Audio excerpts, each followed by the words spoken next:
Good morning, Fred. How are you? Yeah. This is Cassandra. I'm I, trying to put the meeting ID in on my tablet so I won't have to look on my tiny phone screen. Could you give me that, please, the meeting ID. from the Zoom link? Yes. Hold on. The meeting.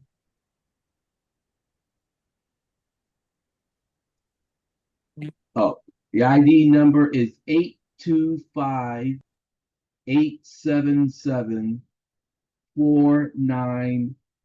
825-877-49787. Okay, let's see.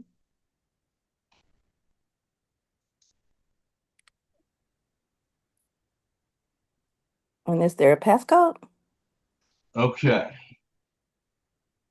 Good morning, Chanel. Good Oh, morning. We have I just Harry on the call. Then we have Kim. How's everybody doing? I just great. came back inside from playing in the snow. So Okay. Good morning, everyone. Bear with me while I try to get everything on my end all set up here. Um,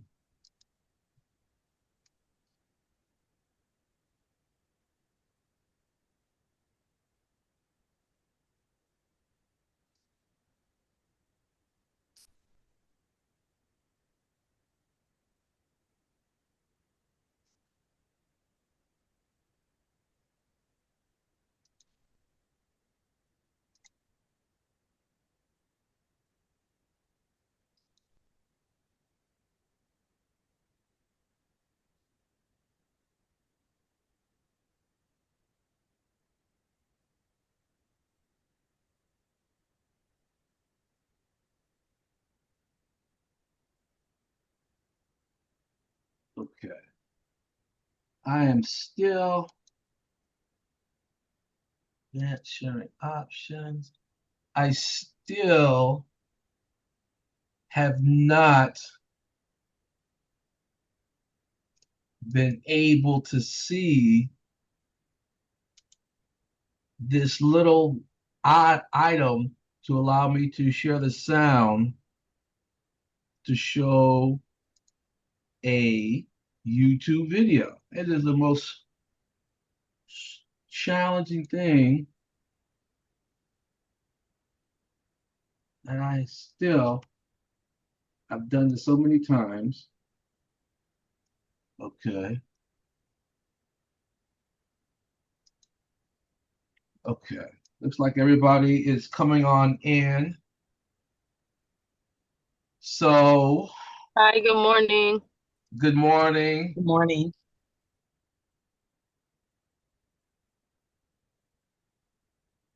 Okay.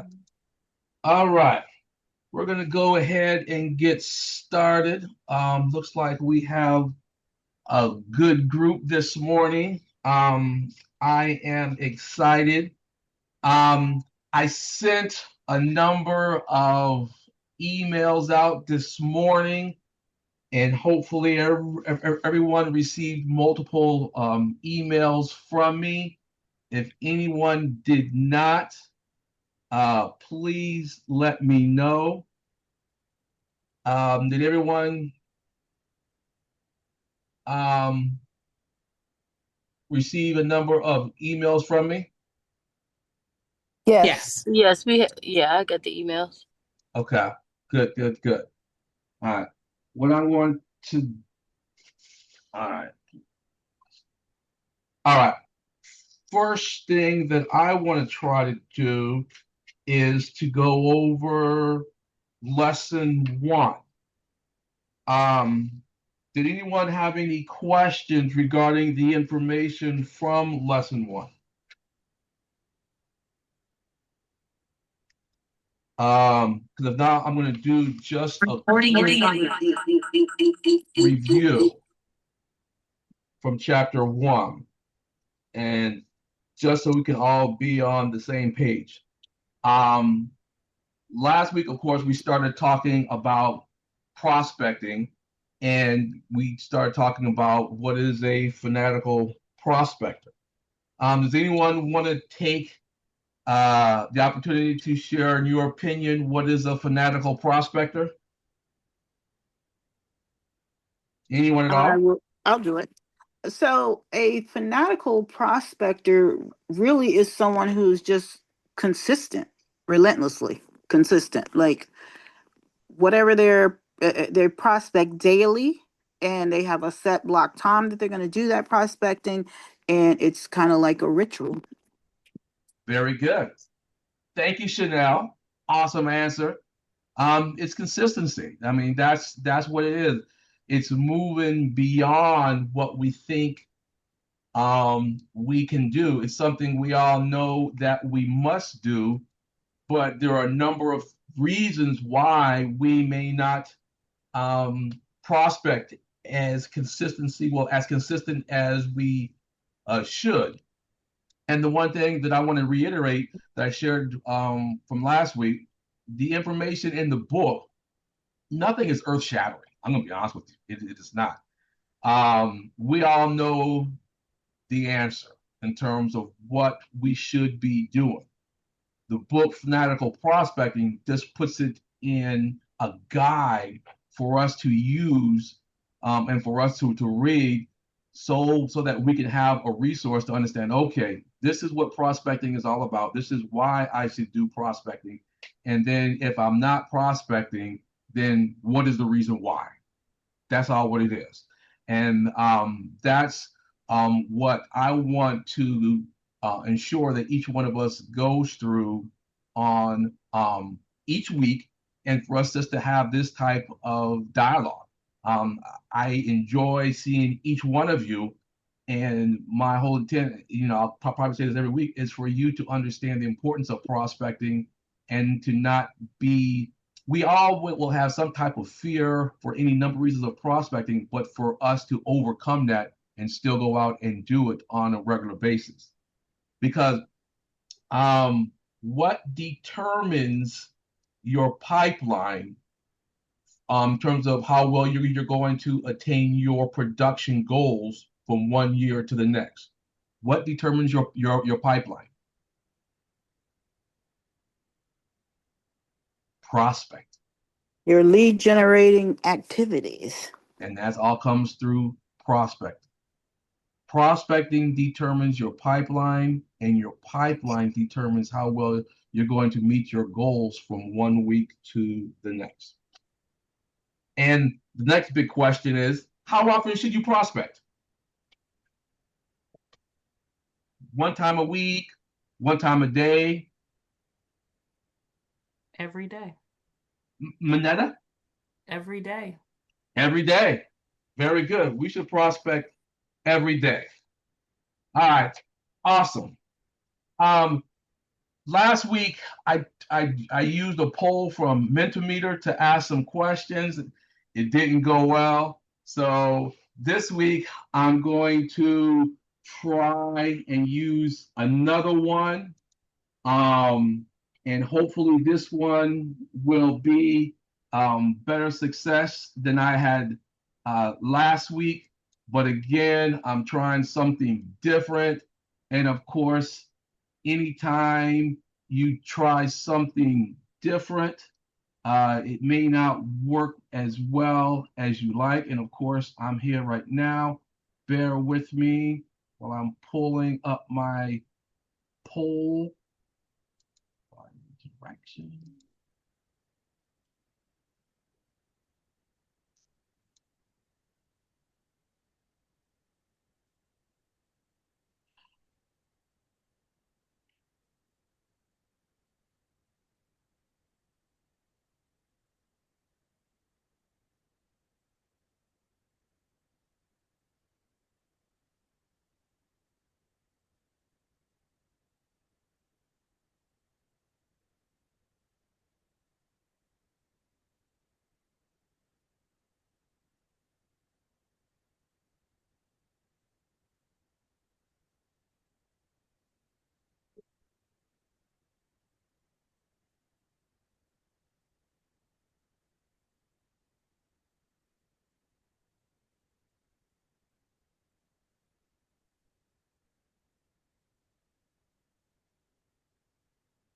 I had this all planned out. Let's see if this is going to work.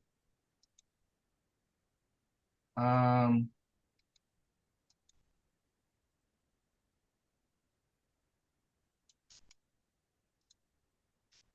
okay. I just posted a link in Slido. Can everyone get that?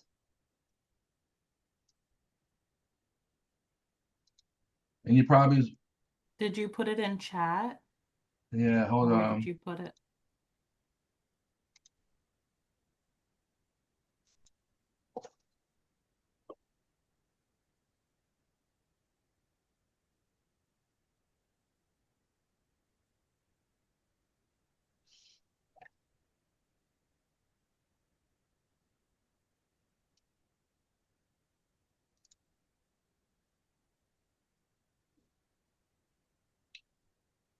Was everybody able to get to that poll Where did you put it? in chat? I don't see it in. Yes, here we go. Oh, Okay. no, I don't see it in chat. All right. If you click on that link, it should take you to a poll. And I posted it in chat, the link. Has everybody clicked on it? I do not see it in my chat. You did. Hold on. Now it is there. Okay, Okay, there you now are. Here we go. Okay.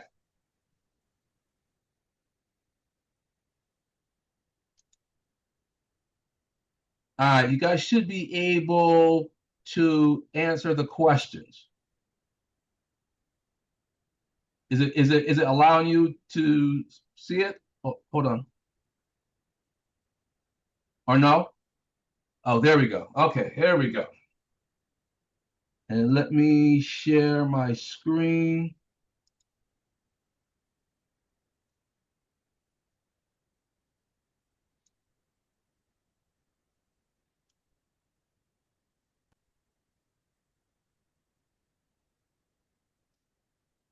Okay. Okay. All right. We have 3 people voting. Anybody else want to go ahead? Because I don't know who is voting. So I can't. I don't. I don't. Hold on it's a in second. it's in chat. Do you see it? I'm trying to get to the chat. Here we go. Let me Go to see. chat and then just click on that link, and then it Okay. should be able to take you to the poll. There we go. All right. We got 5 votes. I'll leave it open for another 30 seconds at all, but looks like everyone is able to see the question. So hopefully this one's going to be a little easier to use. Okay. So last week we had a homework assignment where everybody was supposed to make 2 prospecting calls, and excuse my typing, I didn't see that, every workday last week. So for 5 days to make 10 prospecting calls. Okay. All right. Wonderful. I appreciate everyone's honesty. All right. So now let's go to the next question. There's only going to be 3 questions. If everyone can answer this question, what is your objective for taking this class? Build a consistent pipeline of qualified buyer and seller leads, increase my conversion rate from prospect to closed, create a daily prospecting routine that drives predictable income, and finally, stop avoiding prospecting. And the last one, all of the above.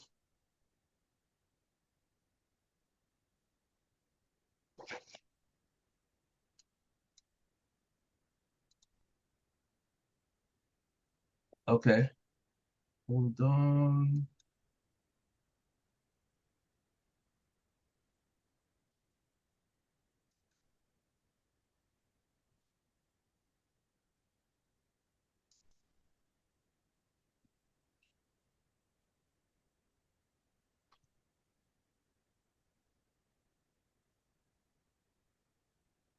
Everybody answer it?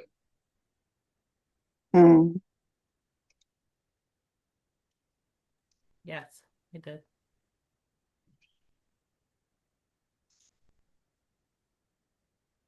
Okay. It looks like the majority of the people that have answered, it's all of the above. And that's what I thought. So I thought that that is good. And it's like the one thing that we all need help on is creating a daily prospecting routine that drives predictable income. Okay. And then the last question is, do you know how many weekly leads are required to obtain your annual production goal? And this is when we're going to start getting more into details about prospecting and generating leads. Do you know how many weekly leads are required to obtain your annual production goal?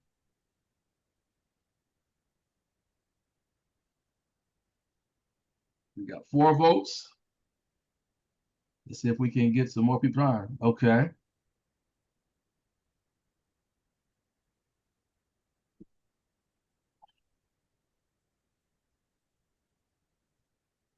We got 5 votes. We're getting some more in.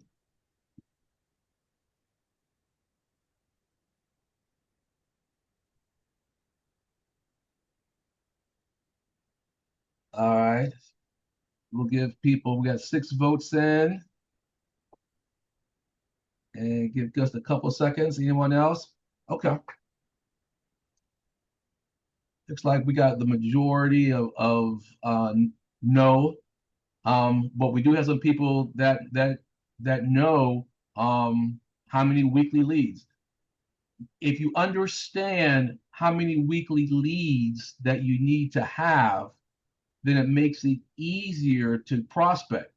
Because if you are needing 3 new leads to be able to meet your objectives, then by making enough calls or doing enough activities to generate those 3 leads a week, that can make a big difference.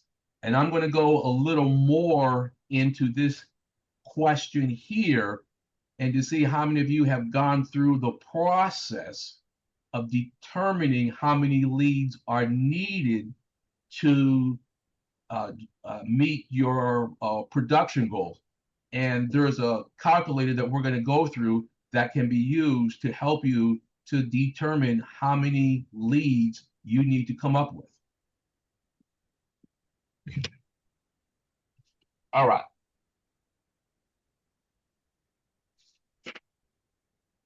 Now, for those of you that made calls last week, would anyone like to share any success stories? Every week, I'm going to have an opportunity for individuals to share their success stories.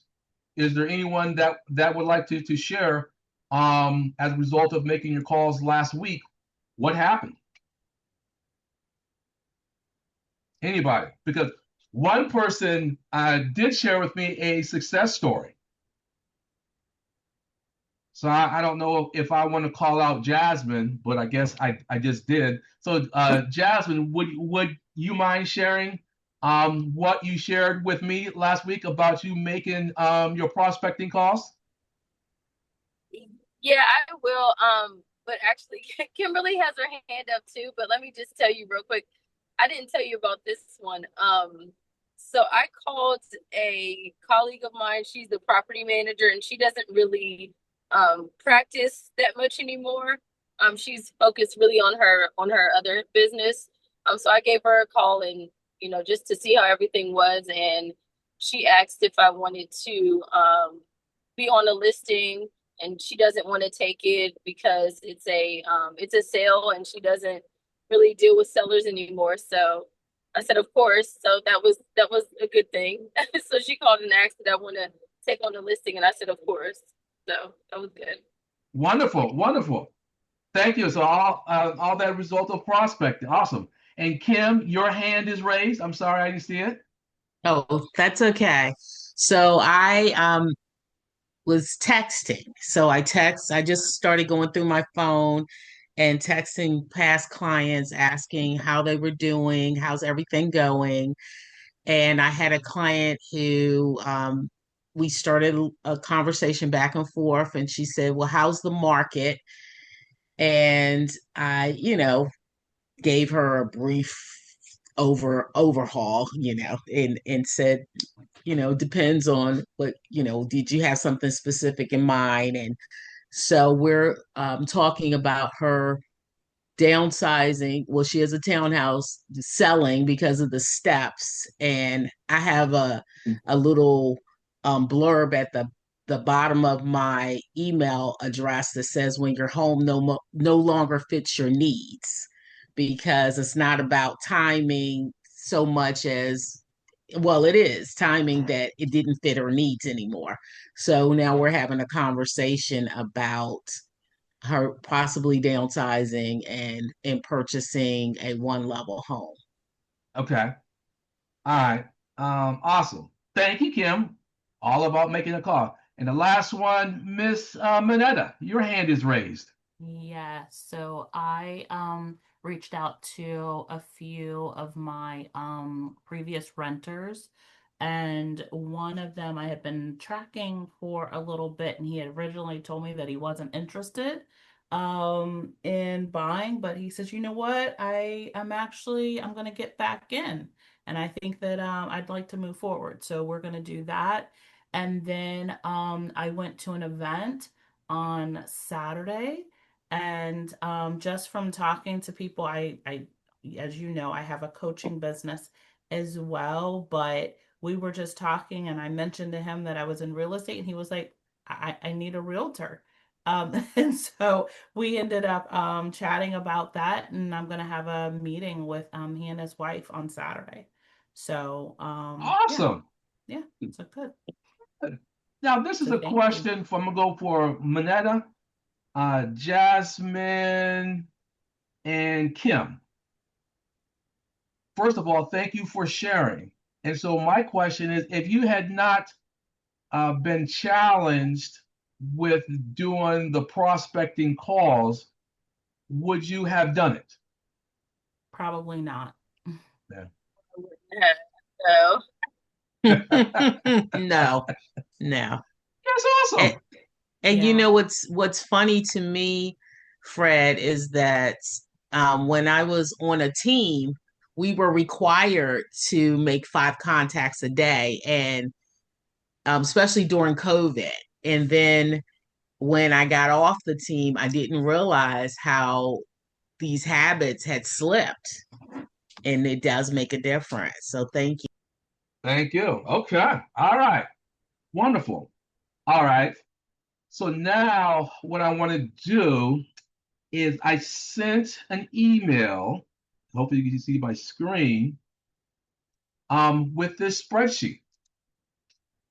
Um, and this is a spreadsheet that was provided with me years ago, and I still share it when I find realtors that may not have gone through the process of generating or how to generate what their production would should be and what it's going to take to generate those amount of sales. And then, so you start out with how much money do I want to make this year? You put in the amount, and then everything else is basically self explanatory. And then it comes down to the prospect calculator, where you put in what percentage of your prospects convert into closed sales. I know on the mortgage side, it averages about 30%. So when you put in the correct percentage, of course, if someone has an 80% conversion rate ratio from prospect to closed sales, phenomenal. But it'll tell you how many new prospects are required based on this percentage, excuse me. And then it comes all the way down to leads. How many leads do you need to have? And of course, the number of new leads required each week. 1.63 new leads each week. So my question is, is this something that is provided through your brokers, or is this something that you've seen previously? Is it something that could definitely help generate the number of leads that is required in order for you to make your goals? Because I didn't know if this is something that is quite common or commonly used. So on my end, Fred, this is Minetta. My brokerage does provide something like this, but it's not quite as detailed at the lead level.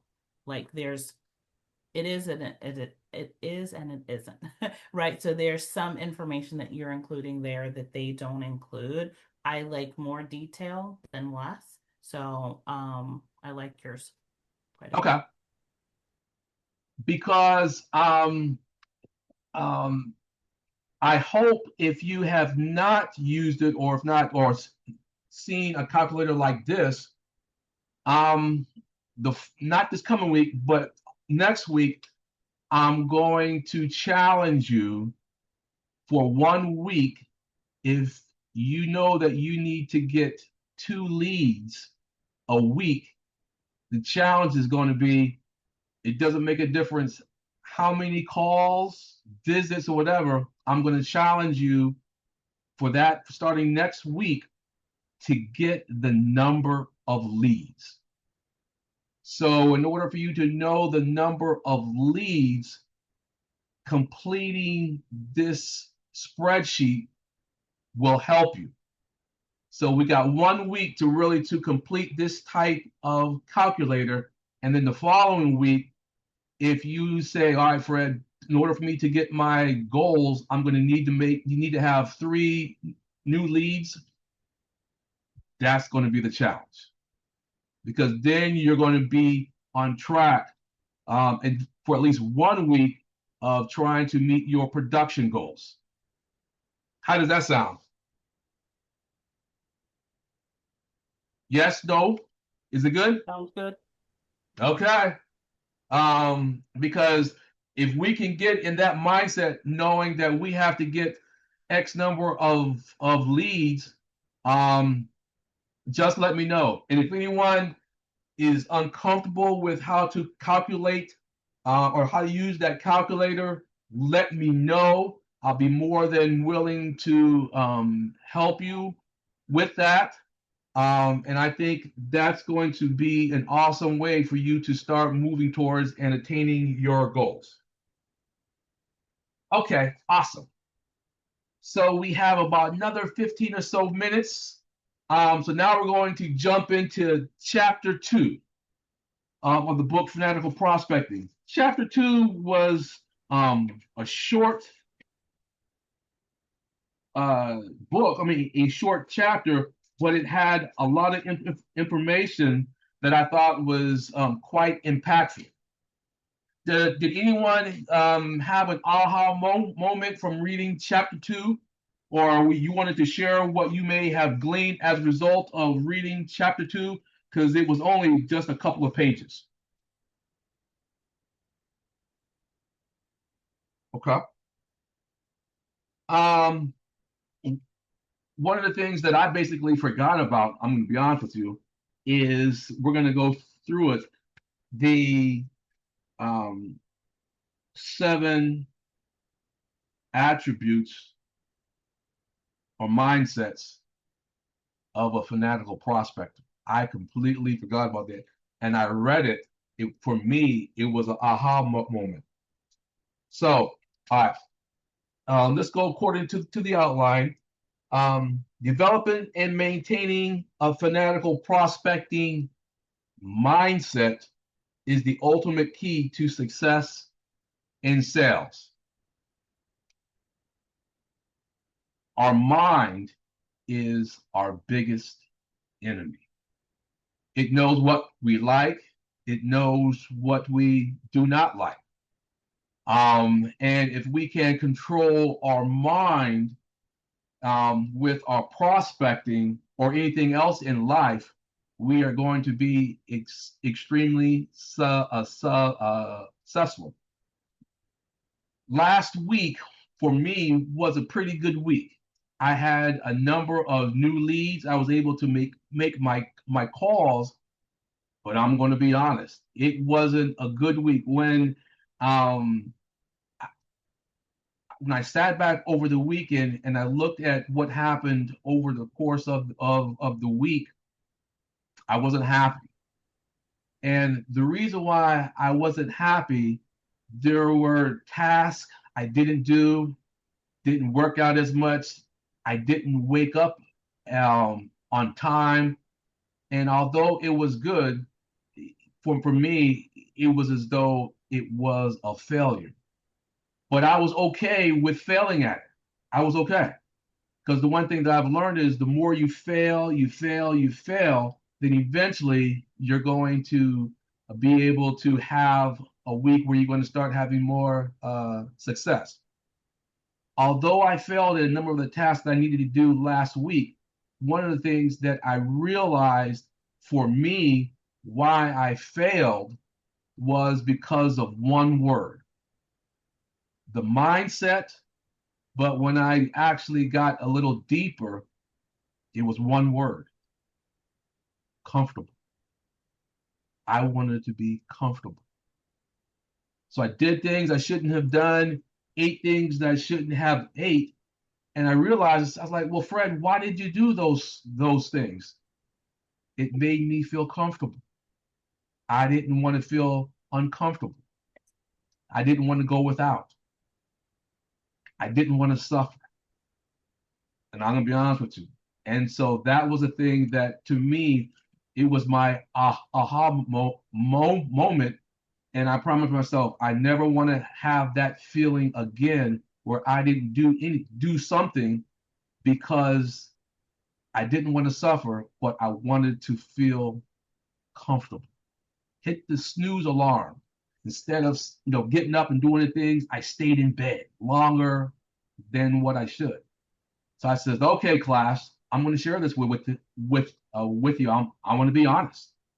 So if anyone doesn't do a task, sometimes we don't make the calls. Sometimes we don't talk to people. A lot of times it's because we want to feel comfortable. When we get outside our comfort zone, that's when we grow. That's when we're able to do amazing things. But it's also where it causes us to suffer. It's like trying to get stronger. I'm going to be honest with you. This is the first time I've ever shared this with anyone in a long time. My age, a lot of people, if you don't know it, I'm going to be honest. I'm going to share with you my age. It's nothing new. I am 62 years young. I still think I'm pretty good.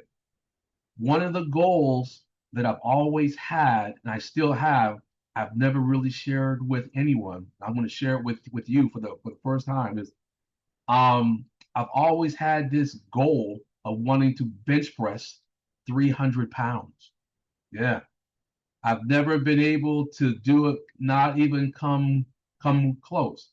I know what it's going to take, but for me to move out from beyond my comfort zone, it requires me to go to the gym five days a week, and I try to be at the gym around 5 a.m. to 5:15 and be there until about 6:30.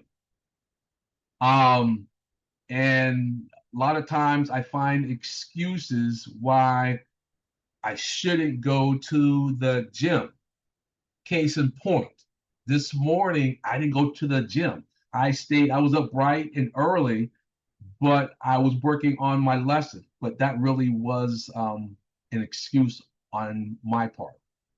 But that's still my goal and my objective is to bench press 300 pounds. And here we are in February. And my goal would be to try and to do it by December 31st. That's a monumental goal for me to be able to bench press that many pounds.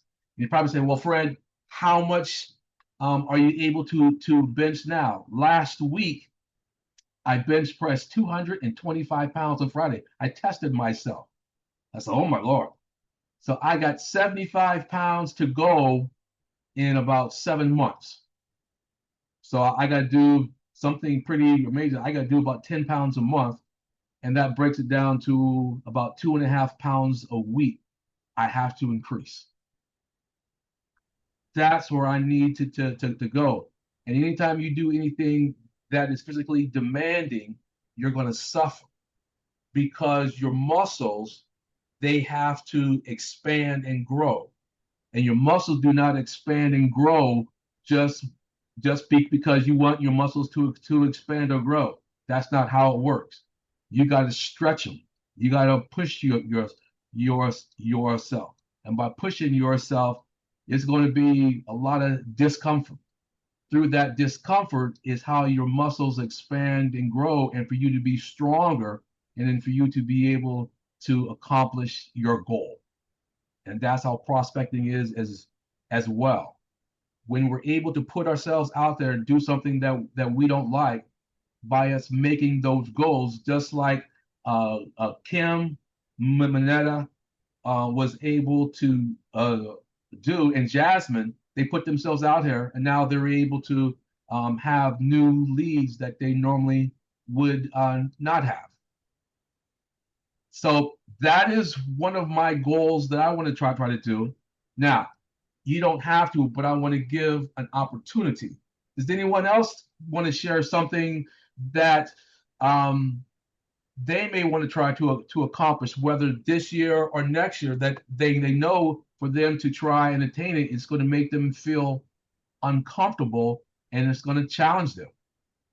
Does anyone else want to share anything that they would like to do? Business or non-business?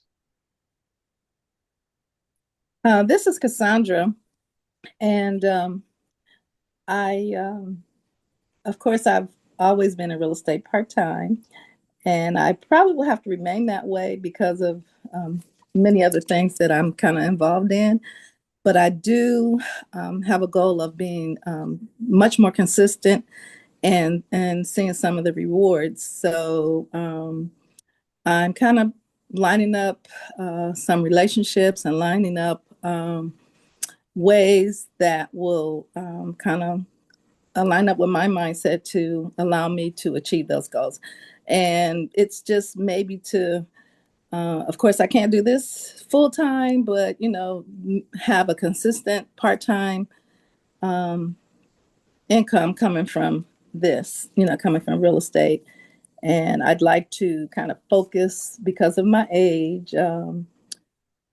I don't have the energy, but I do have energy. And so I know some things I'll have to sacrifice, as you were talking about getting up, going to the gym. And I I'm going to be 70 in a few more months. So I I don't have the energy of some of the young people in here to run like they do.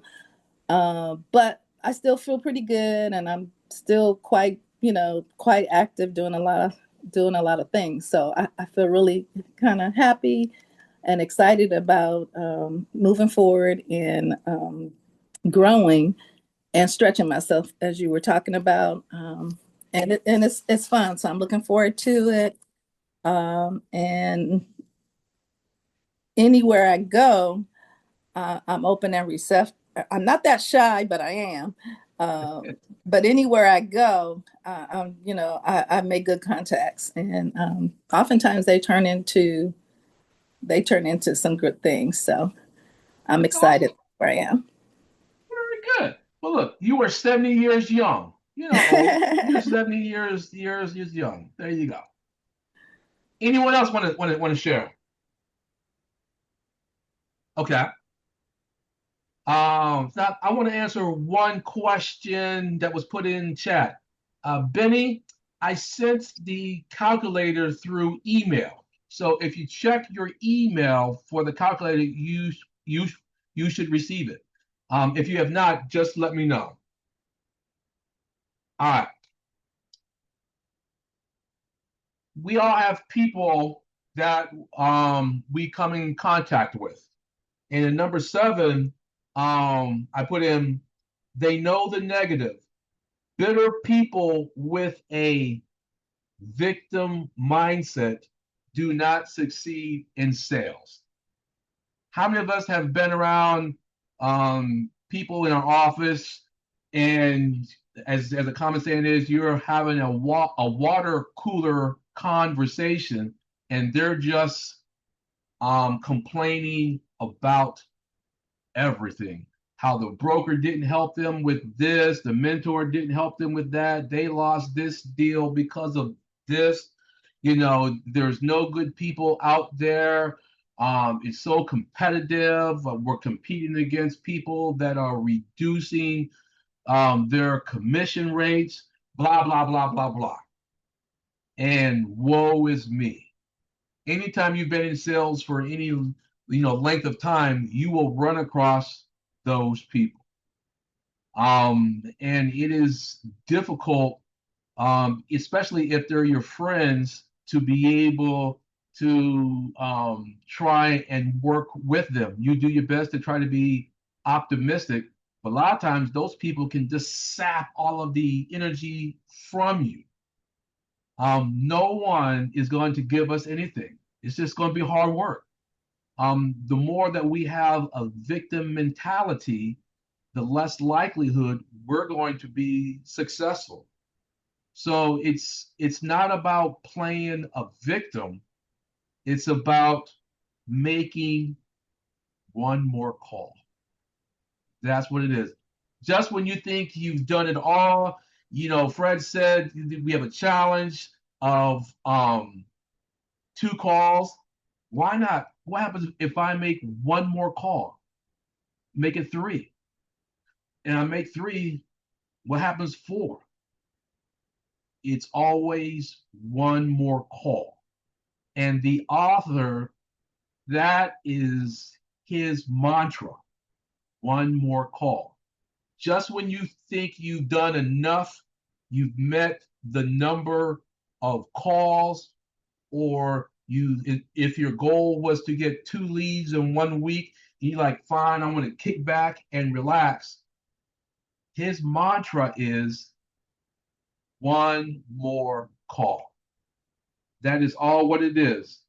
So no matter how well we've done, what we think we are doing, one more call can make the biggest difference at any time. Always consider making one more call. And then the 7 mindsets of fanatical prospectors.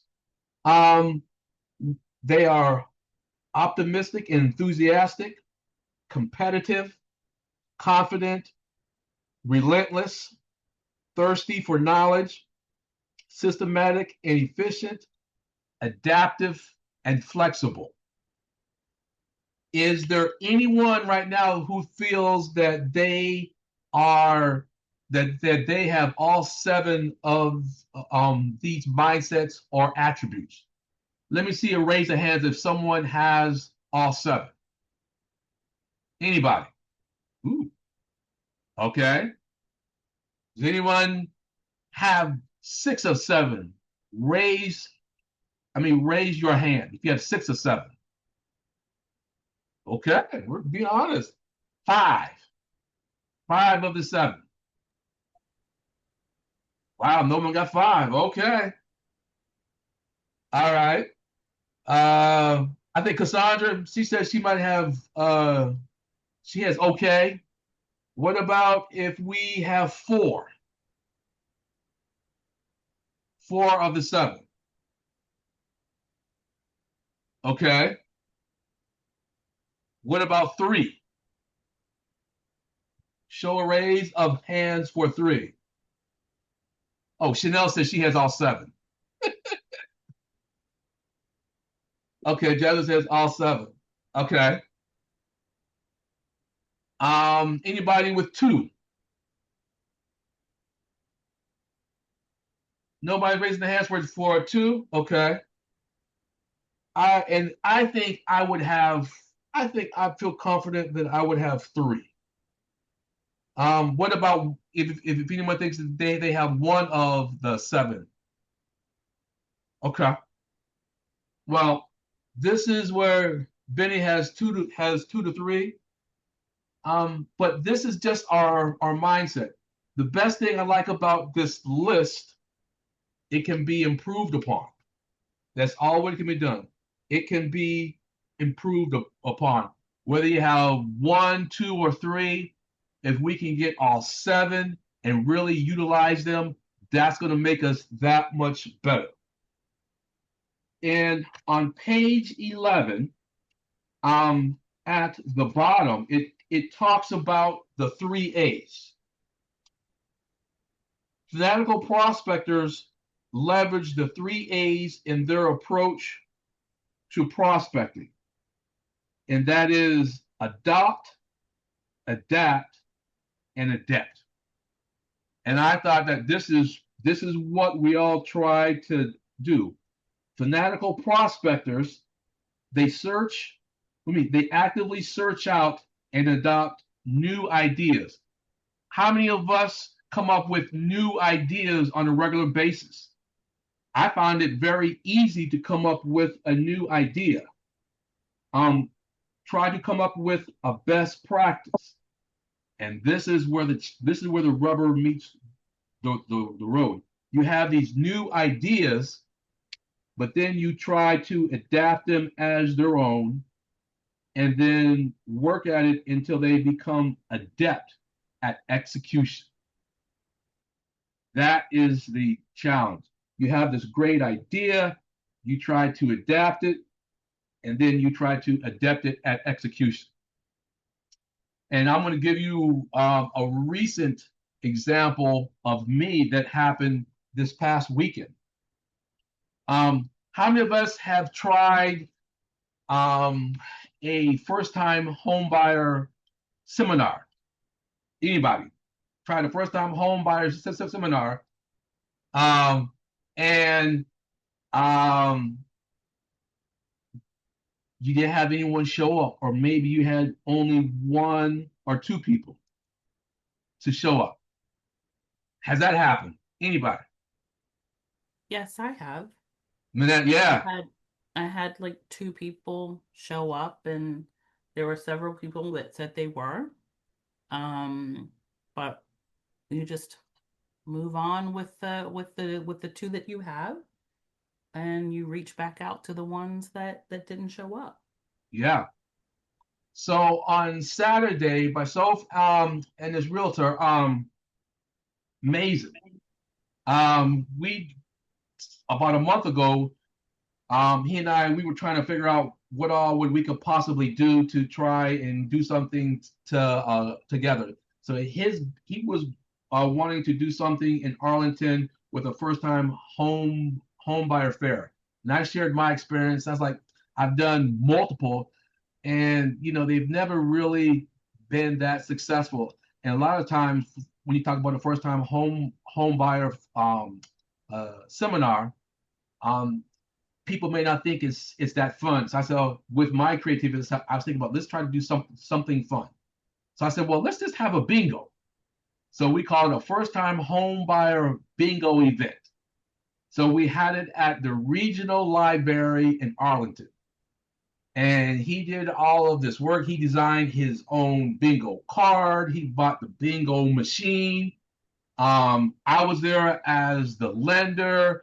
We had a title company to come out, and there was three of them. And then he had this person that was working with him, like his advisor. And so we were all there. We had no registrations at all. We had all this food and everything. There was 7 of us there, and not one person came for the event. So what do you do when you have this room? You have all of the equipment and food. You have bingo. So we all just sat there and we started playing bingo, and it was the best thing that we did. because as we were going through the bingo game, we started to identify things that we could do better for the cards. And then we also came up with a better approach. And that was, instead of having it for a first-time home buyer, what we came up with, we're just going to have bingo for real estate. We're going to call it real estate bingo. And then what we're going to do, instead of having it at a library that we couldn't advertise as well as we should inside of the library, we're going to have it at a bar. And we're going to invite everyone out. And we're going to have it at Jimmy's. So we said, okay, this didn't work out well. We tried our best. We're not going to give up. So we're going to go ahead and have it at Jimmy's. And so through this experience of it not working out, we did our best to adapt it. But now we're going to do something a little different. We're going to tweak it and see if this can be more fun, because what we decided to do was open it up for everyone. We're going to pay for the food, and we're just going to advertise it as real estate bingo. Come on out and let's have some fun. We're going to have a celebrity to come out, a former college basketball player. We're going to advertise, come out, meet so-and-so at real estate bingo. That's what we're going to do. And when we left, we were so happy that we went through this exercise. And so we went through those 4 A's that was mentioned in the book. It doesn't mean we're always going to be successful, but it did show that we're going to do our best to tweak it, adapt it, and then be more adept at it. So I think for all of us that have been in the business long enough, that's what we have to do. Many times we might try certain things, they don't work, but we just don't give up. Change it, move forward, and try something different. Okay. Any questions about what I just shared? All right. Awesome. The last part of today's class, there's a statement from Jim Rohn. I don't know if anyone is familiar with Jim Rohn, but he is one of the first acclaimed motivational speaker. And you can read his books, listen to his podcasts. Well, there are now podcasts. When he was around, there was no podcast, but you can hear his seminars. And I always like to use some of his quotes.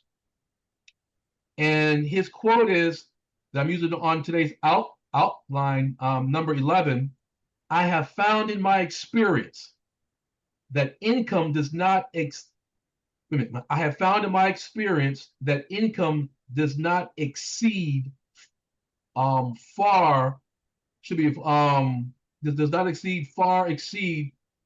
personal development.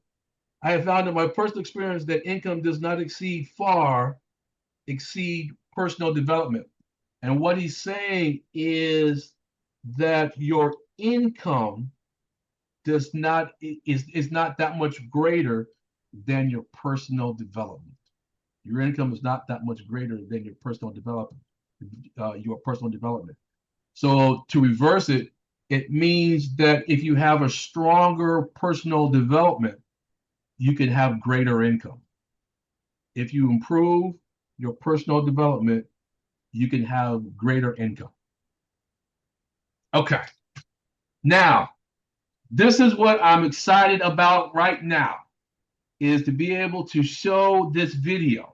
Last week, I tried to show a video of David Goggins, but I think this week I figured out how it is. So hopefully, everyone here, for just a couple of minutes, you can hear David Goggins talk about mindset. Life was always giving you a test, trying to give you a way out. Can everyone hear it? Trying to give you an excuse not to show up. Okay. This is my excuse today. But guess what? You gotta have the mentality to show up every fucking day of your life. no matter what life throws at you. It's our responsibility to show up to the Coliseum of life, prepared for fucking battle. I don't care what you're going through, what life's throwing at you. It's your responsibility to find your new 100%.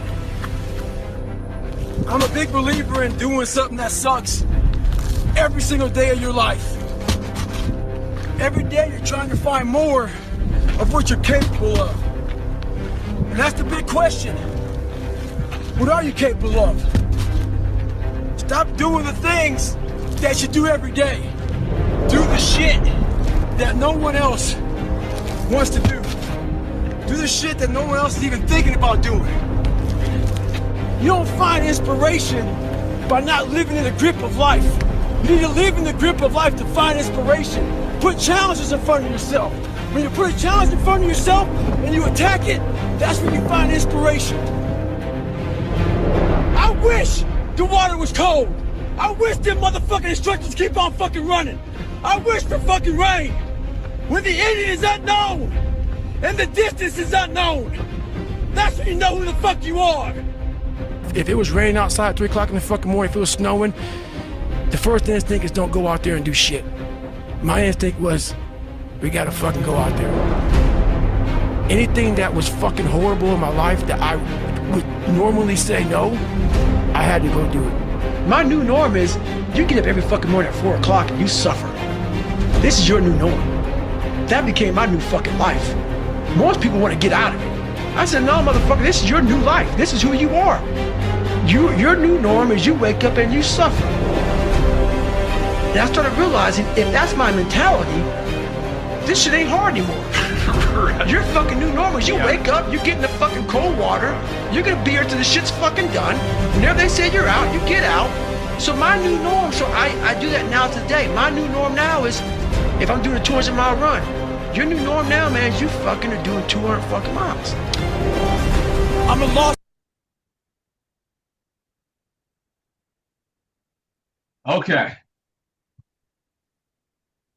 I listen to him on a regular basis. It gives me the motivation, not so much the motivation, but if anybody that I've heard and listened to, he brings it more clear to me. And let me apologize if the language may have been abrasive. The first time I listened to him, I'm like, I don't want to hear this. I don't want to hear this. I can do it. And then about 6 months later, I said, let me just read.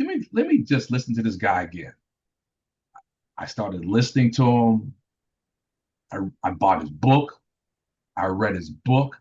And I'm like, okay, now I understand why he utilizes that type of foul language. It's just because of where he came from and how he's trying to encourage us and for us to understand how difficult it is.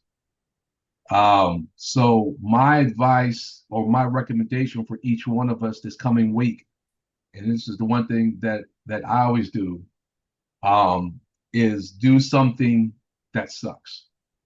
Do something that sucks this week. And just let you know, here on my wall in my office, if you can't see it, this is what I put down.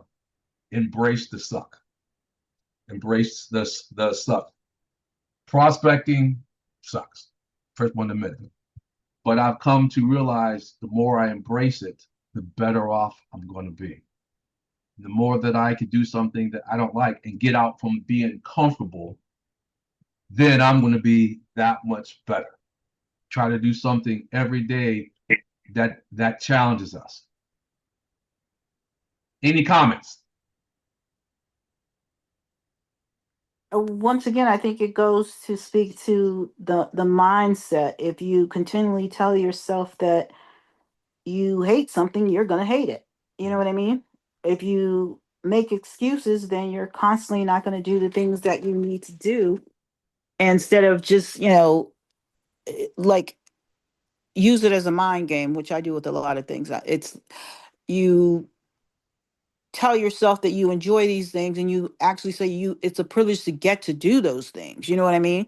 Because the more you do something, the more it just becomes second nature and a habit, and then you realize it wasn't as hard as I thought it was. Well, and I'm going to change it just a little bit. even if you hate prospecting, say you hate prospecting, go ahead and do it anyway, because now you are overcoming what's in your mind. That's what worked. And that's what he's saying, and that's what I'm saying.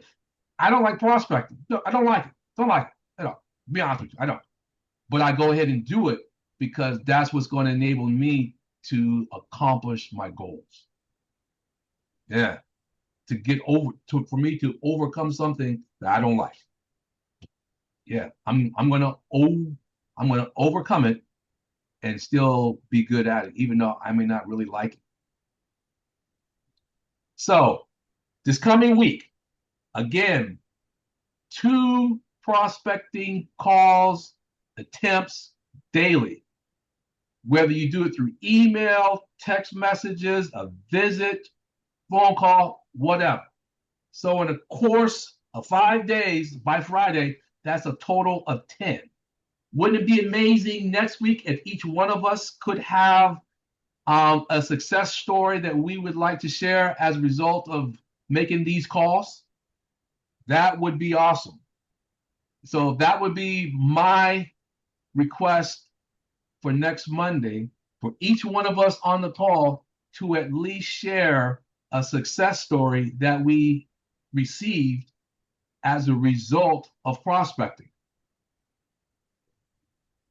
Okay, we are at 10:01. That's it. I thank you for your time.